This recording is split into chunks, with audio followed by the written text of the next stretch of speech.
मैं किसी 56 साल के नौजवान की बात नहीं कर रहा हूं। मैं देश के ये स्टार्टअप ने 28 के एवरेज वाले नौजवानों ने अंतरिक्ष में भारत का झंडा गाड़ दिया है, उनको तो बधाई है ही है। लेकिन ऐसी बातें जो हैं, जो भारत को आत्मविश्वास से भर देती है, विश्व में भारत का प्रोफाइल सर्वमान्य सर्वस्वीकृत बनता जाता है।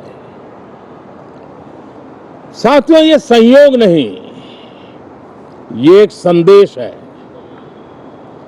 और बड़ा मजबूत संदेश है कि हमारे देश के युवाओं की क्षमता और उनकी आकांक्षा अंतरिक्ष जितनी असीम है, इससे बड़ा संदेश देश के लिए कोई और प्रेरणा नहीं दे सकता है।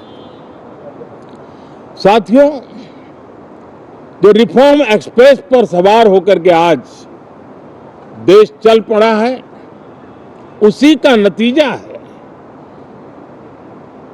कि भारत के नौजवान इतना बड़ा साहस कर पाते हैं और सफल भी हो रहे हैं। साथियों, पिछले दिनों राजस्थान में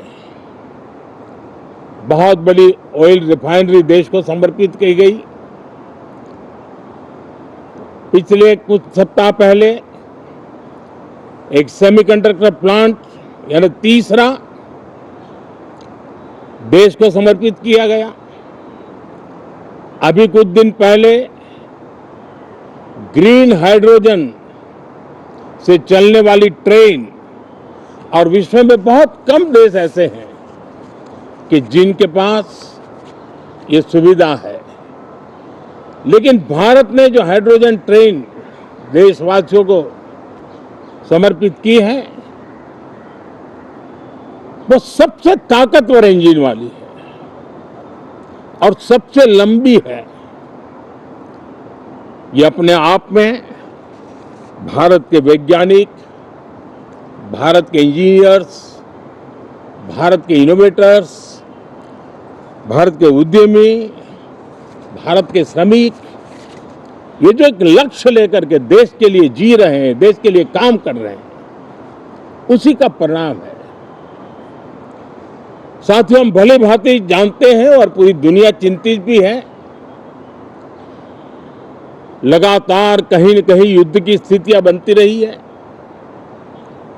पश्चिम एशिया के युद्ध के कारण भारत जैसे देश जो एनर्जी के लिए औरों पर डिपेंडेंट है, उनके लिए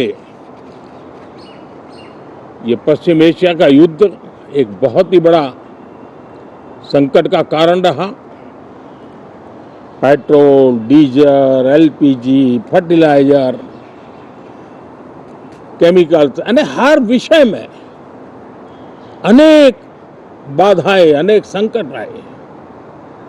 उसके बावजूद भी भारत 7.7% के ग्रोथ से दुनिया की मेजर इकोनॉमी में सबसे तेज गति से आगे बढ़ने वाला देश बन के रहा।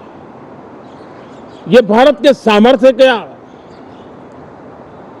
परिचायक है।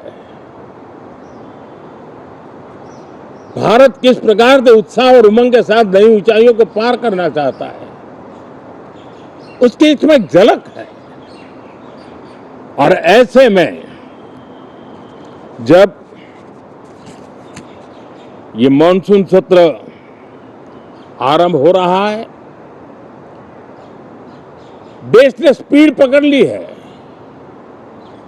और संसद का स्पिरिट उस स्पीड में नई ऊर्जा भर सकता है।